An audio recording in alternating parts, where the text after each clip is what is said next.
Yan, nakita ko pala si Mami. Happy Mother's Day, Mami. Yan, bali si Mami gumagawa ng lumpiang Shanghai. Yan, shit, 'di ba mga ka-alright?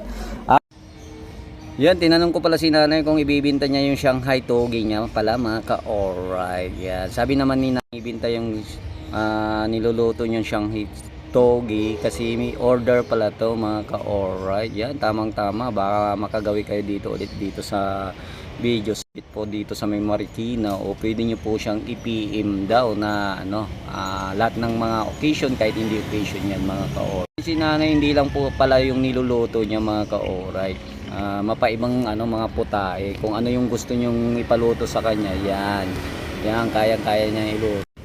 Yan, bibili sana ako kanina sabi ko, Mami, pabili naman ng Shanghai togi mo dyan, magkano ba? Sabi naman ni Mami, hindi niya tinitinda to mga ka-alright, by all